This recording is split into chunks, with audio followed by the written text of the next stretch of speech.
على عباده الذين اصطفى اما بعد فاعوذ بالله من الشیطان الرجیم بسم اللہ الرحمن الرحیم۔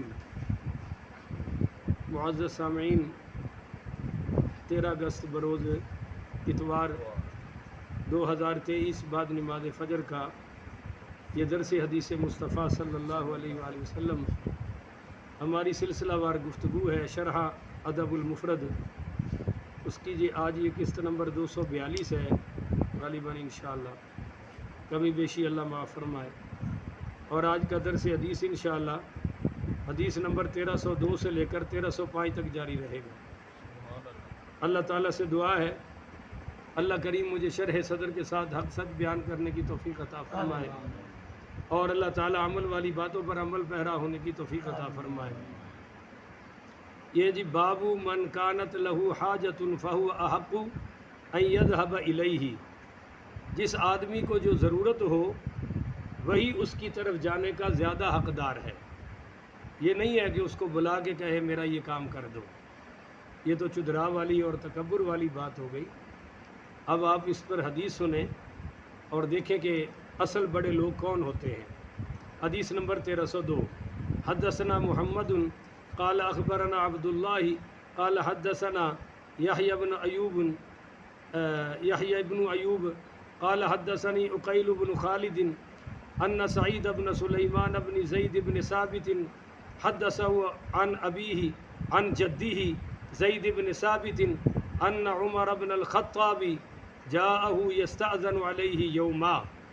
حضرت زید بن ثابت رضی اللہ تعالی عنہ سے روایت ہے کہ سیدنا عمر بن الخطاب رضی اللہ تعالی عنہ، اتنی بڑی ہستی، ایک دن ان کے پاس آئے، حضرت زید بن ثابت کے پاس، اور آ کر دروازے پر دستک دے کر اندر آنے کی اجازت طلب کی، اور جب اندر آنے کی اجازت طلب کی فأذن لہ، تو انہوں نے اجازت دے دی۔ وہ باہر سے دروازہ کھڑکا، جی میں اندر آ جاؤں، فرمایا آ جاؤ۔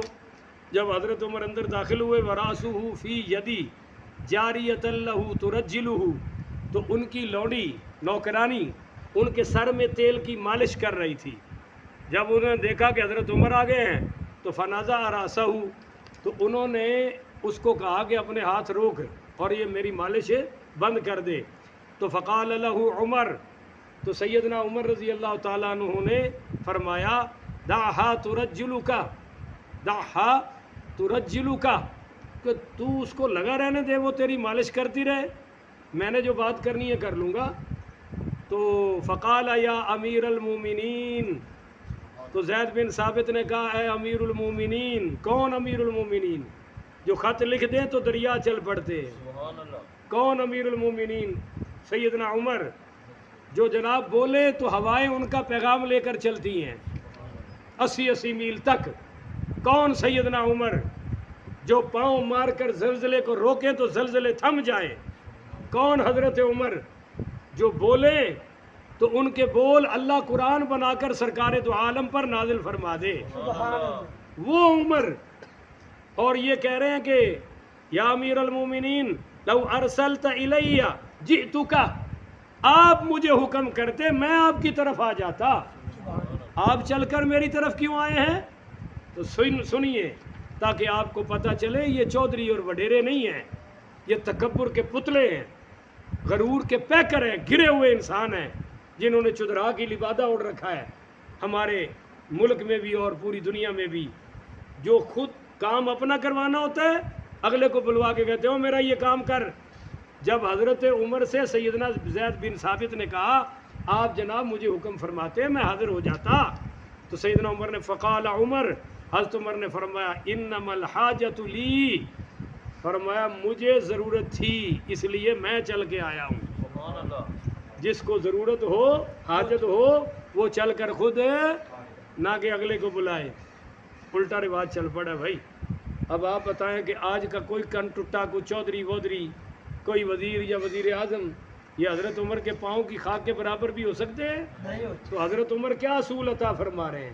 جس کو حاجت ہے وہ چل کے آئے۔ اللہ اس پر عمل کی توفیق عطا فرمائے۔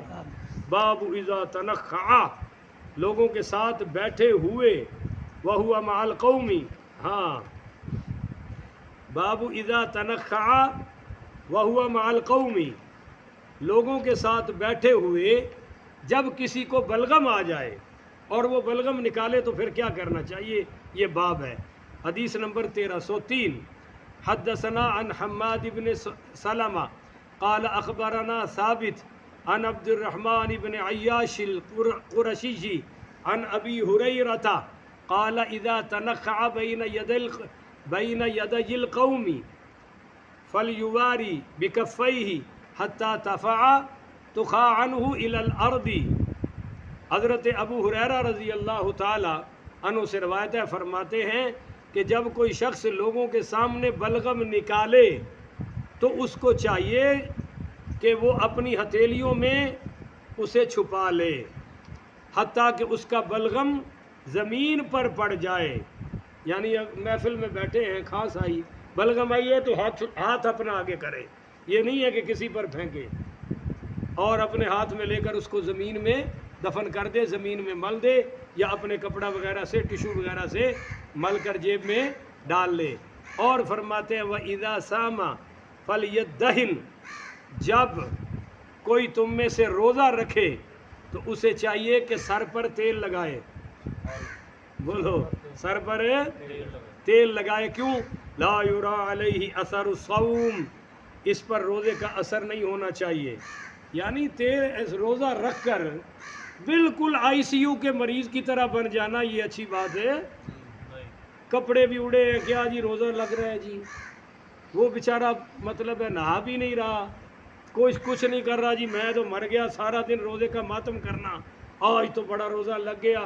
فرمایا سر پہ تیل شیل لگاؤ، مالش کرو، تکڑے ہو جاؤ، اور زیادہ روزے کے اثر تم پر نہیں نظر آنا چاہیے۔ البتہ یہ کوشش کرو کہ اللہ قبول فرما لے۔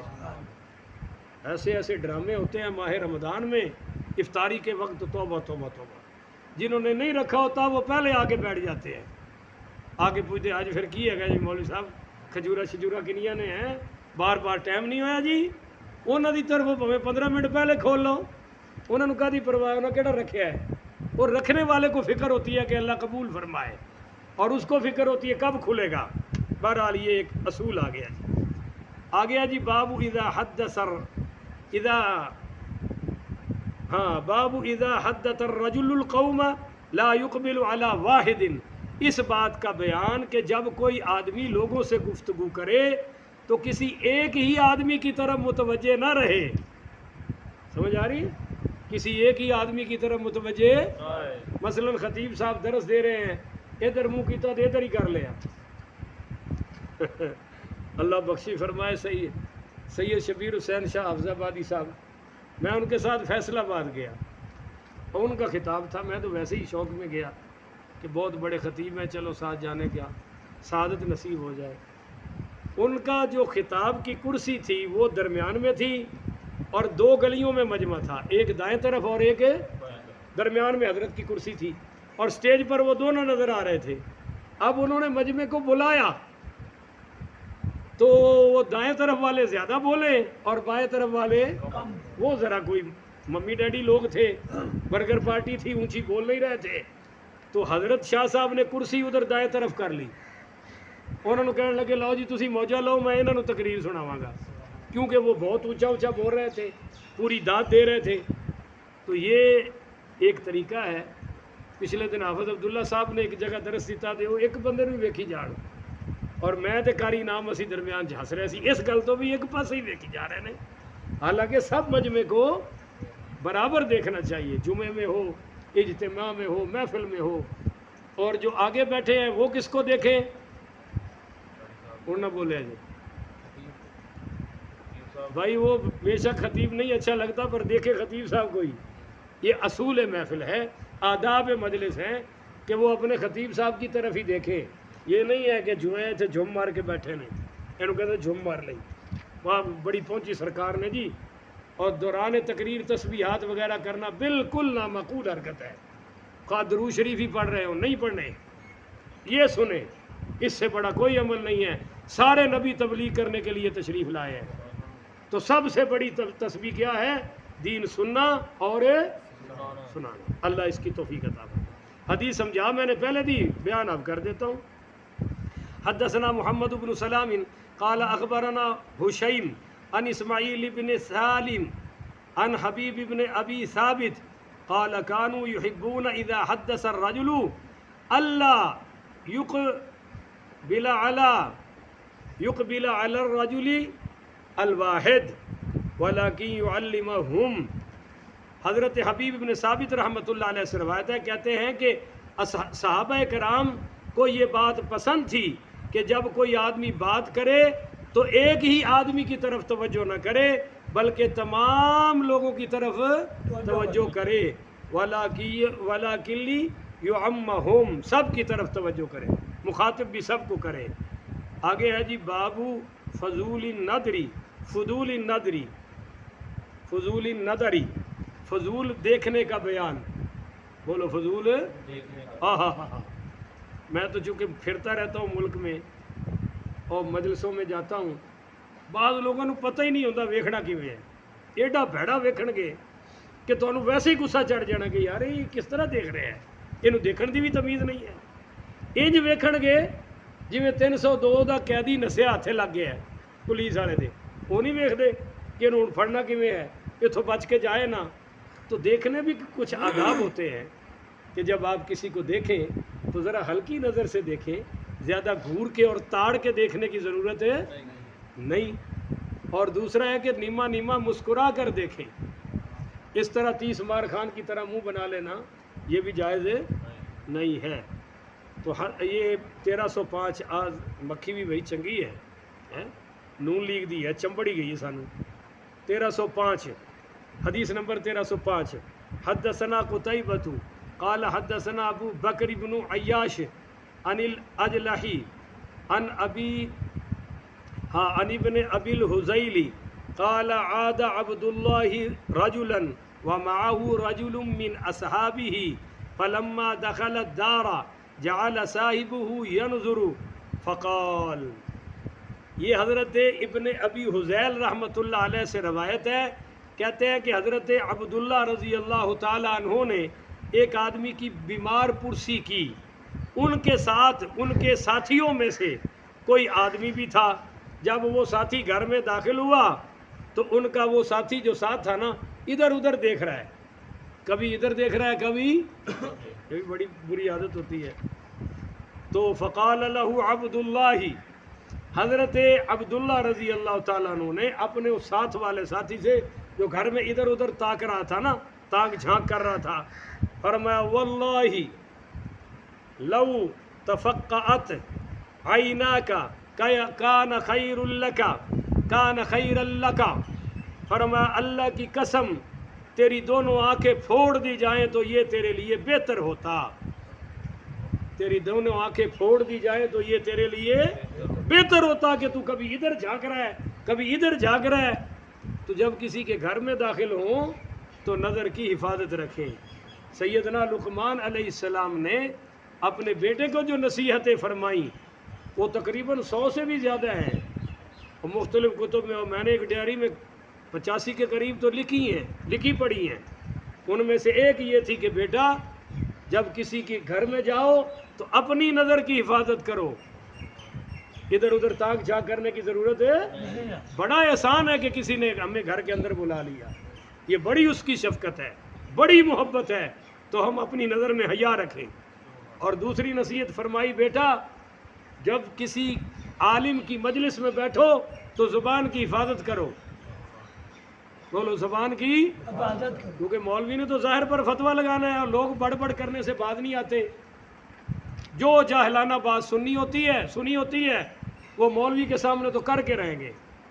تو فرمایا عالم کے سامنے بیٹھو تو اپنی زبان پر قابو رکھو، اور جب کسی پیر بزرگ اللہ والوں کی محفل میں جاؤ تو اپنے دل کی حفاظت کرو، کیونکہ اس وقت تجلیات اللہ کی رحمتیں نازل ہو رہی ہوتی ہیں.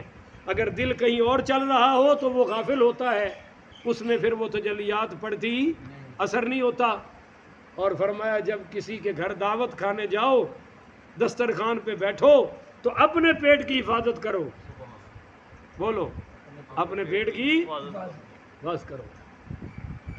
مولانا طارق جمیل صاحب کہتے ہیں کہ مجھے نواز شریف صاحب نے اپنے گھر میں کھانے پر بلایا اور انہوں نے کوئی 25 سے زیادہ کھانے پکائے اور میں نے صرف کھیرے کا ایک ٹکڑا ایک تاش اٹھائی اور کھا لیا.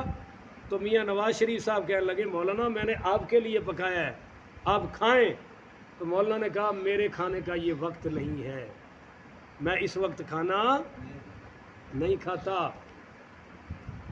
میں جدوں مینوں انہوں نے گل سنائی میں کہا تسی مینوں لے جاندے بادشاہ اسی انہوں دستے بھی کیویں کھائی دا. سمجھ آ رہی ہے؟ تو فرمایا بیٹا جب کسی کے دسترخوان پہ جاؤ دعوت پہ جاؤ تو اپنے پیٹ کی وہ میرے والا حساب نہ ہو جائے. روزہ کھولن گیا نوشہرے 8-9 افطاریاں کرواتیاں انہوں نے, جنہوں لبیا کھچ کے لے گیا اور واپسی 3 دن اتنے جناب میری جو حالت بنی ہے میں جاننا اللہ جانتا ہے. تو اس وقت مولوی صاحب کو بھی وہ حدیث یاد نہیں رہتی جب کھانے سامنے پڑے ہو. بہرحال اللہ ہمیں عمل کی توفیق عطا فرمائے. تو یہ آج کے درس کی آخری حدیث ہو گئی کہ سیدنا عبداللہ ابن عمر کیسے ناراض ہوئے, یا سیدنا عبداللہ ابن مسعود ہے, کیونکہ یہاں ذکر نہیں ہے کہ کون سے ہیں. زیادہ تر محدثین لکھتے ہیں کہ جس میں صرف عبداللہ لکھا ہو تو اس سے مراد سیدنا عبداللہ ابن مسعود ہیں. تو انہوں نے ساتھی کو کیا فرمایا, پر مزاج سے لگ رہا ہے کہ یہ حضرت عبداللہ ابن عمر کا قول ہوگا. ایسی کھری بات منہ پہ وہی زیادہ فرمایا کرتے تھے, وہ کسی کا لو لحاظ وہ حضرت عمر کے بیٹے تھے, اثر تو تھا نا سیدنا عمر کے خون کا اور ان کی پاک اور مقدس مطہر منور تربیت کا. اللہ تعالی ہمیں عمل کی توفیق عطا فرمائے. آخر ودعوانا ان الحمدللہ رب العالمین.